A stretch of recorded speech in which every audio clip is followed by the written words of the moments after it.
جیسے ہو چکے تھے صحابہ کرام، جو اختلاف ہو گیا تھا، جو جھگڑے ہو چکے تھے، سارے صحابہ اختلاف کو بھول گئے، سارے صحابہ اس اختلاف کو فراموش کر بیٹھے، چھوڑ دیا اس کو، اور سارے کے سارے پھر مل گئے۔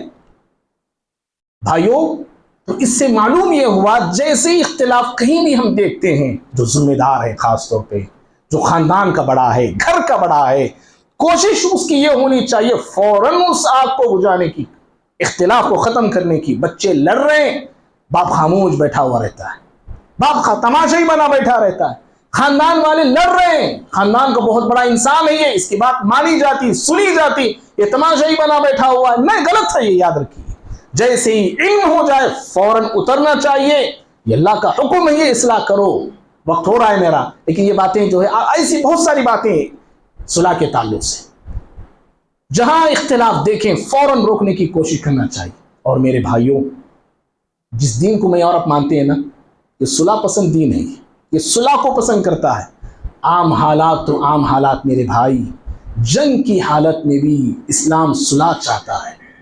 جنگ کی حالت میں، جنگ چل رہی ہے، مسلمان اور مشرکین دونوں لڑ رہے ہیں، مسلمان اور دشمنان اسلام کے درمیان جنگ ہو رہی، جنگ کے دوران مشرکین اور دشمنان اسلام میسج بھیج رہے ہیں، بھائی صلح کر لیں گے، لڑائی کو روک لیں گے، جنگ کو روک لیں گے، ہم کمپرومائز کرنا چاہ رہے ہیں، مسلمان نہیں، ہم کو کرنا نہیں ہے، یاد رکھیے، وہاں سے آ رہی بات، مشرکین دشمنان اسلام کمپرومائز کرنا چاہ رہے ہیں۔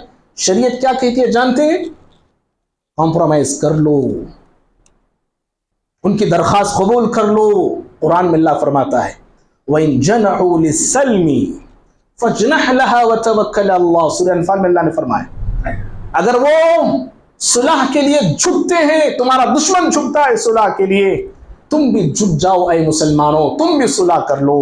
وَإِن يُرِيدُوا أَن يَخْدَعُوكَ فَإِنَّ حَسْبَكَ اللَّهُ، اور اگر دشمن صلح کر رہا ہے، مقصد اس کا کیا ہے؟ تمہیں دھوکہ دینے کا مقصد ہے۔ صلح وہ کر رہا ہے، کمپرومائز وہ کر رہا ہے، دھوکہ دینے کی نیت سے کر رہا ہے، کوئی جنگی چال وہ چل رہا ہے، جنگی اس کا کوئی پلان ہے، صلح کر کے بعد میں تم پہ اٹیک وہ کرنا چاہ رہا ہے، یہ مقصد سے وہ صلح کر رہا ہے۔ اللہ کہتا ہے تب بھی صلح کر لو، ہاں، اللہ اکبر، تب بھی صلح کر لو۔ اگر وہ اس نیت سے صلح کر رہا ہے، دھوکہ دینے کی اس کی نیت، دھوکہ دینے کا اس کا ارادہ ہے، تو اللہ کہتا ہے اللہ تعالیٰ کی مدد اے مسلمانوں تمہارے ساتھ ہے۔ فَإِنَّ حَسْبَكَ اللَّهُ، اللہ تمہارے لیے کافی ہے۔ ان کے دھوکے سے اللہ تمہیں بچائے گا، ان کی غداری سے تمہیں بچائے گا، لیکن وہ صلح کے لیے آگے بڑھے ہیں تو تم بھی صلح کرو۔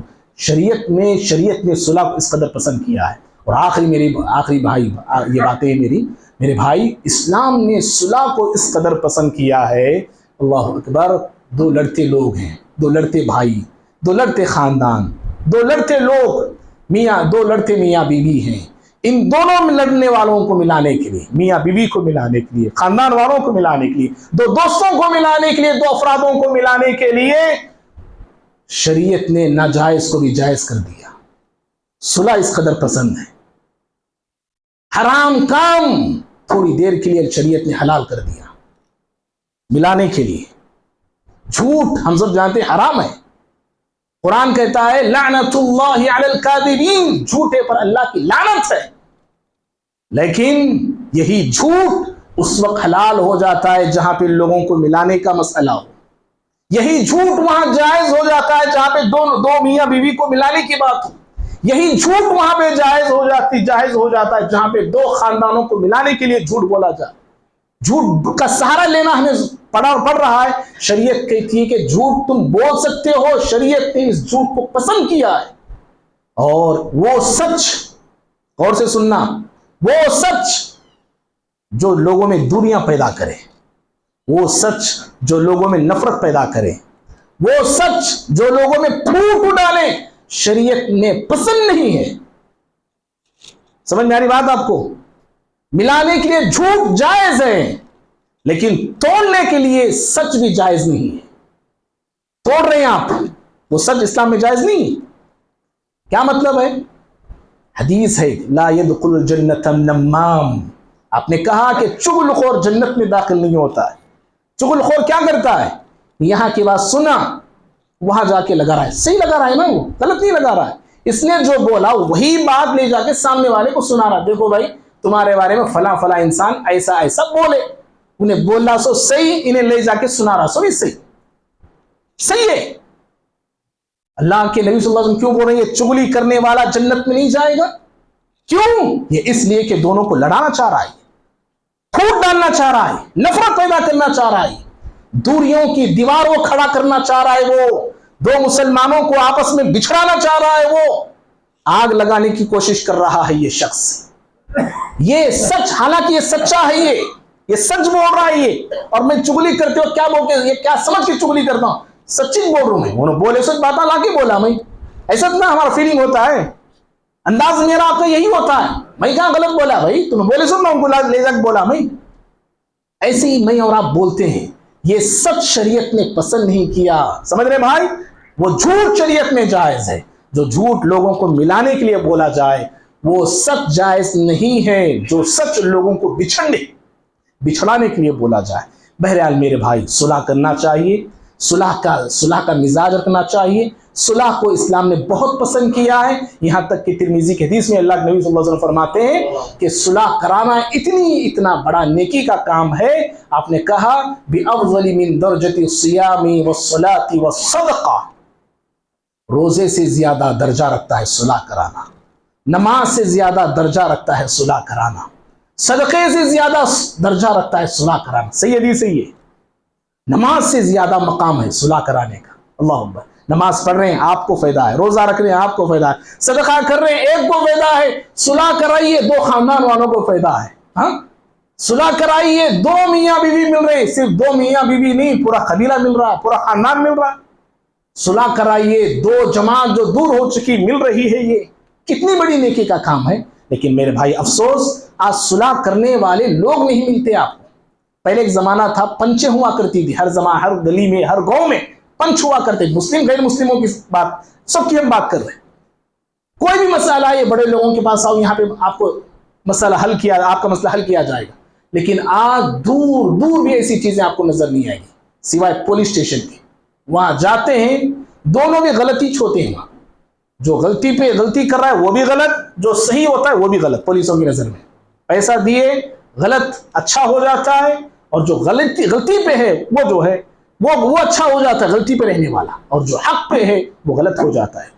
تو بہرحال صلح کے لیے آگے. ہاں, صلح جب ہم کراتے ہیں بدنامی آئے گی, یاد رکھیے. لوگ کچھ بولیں گے, برا بولیں گے, خراب بولیں گے, لوگ ٹوکیں گے, لوگ روکیں گے. لیکن آپ کو مجھ کو لوگوں کا مسئلہ نہیں ہے, لوگوں کا خیال نہیں, بلکہ اللہ کے ذات پہ ہمیں بھروسہ رکھنا ہے. اللہ کی رضامندی مجھے آپ کو چاہنا ہے, لوگوں کی رضامندی نہیں. تو صلح کرانے کی اشد ضرورت ہے, صلح کرانے والے لوگوں کی آج ضرورت ہے. بہرحال میرے بھائی, اللہ سے ہم دعا کرتے ہیں اللہ تعالیٰ مجھے آپ کو ہم سبھی کو اپنا مزاج صلح والا بنانے کی توفیق عطا فرمائے. لوگوں کے درمیان صلح کرانے کے اللہ ہم سب کو توفیق عطا فرمائے. اللہ رب العالمین ہم تمام کو اتحاد کے ساتھ, اتفاق کے ساتھ زندگی بسر کرنے کی توفیق عطا فرمائے. اور اللہ تعالی ہم تمام کو ایسے سچ سے بچائے جو سچ لوگوں کے درمیان دوری پیدا کرنے والا ہے, یعنی چغل خوری سے اللہ ہمیں بچائے. اللہ رب العالمین ہم تمام کے دلوں کو ایک بنائے, اور ہم تمام کے دلوں سے عداوتوں کو, نفرتوں کو اللہ رب العالمین دور فرمائے.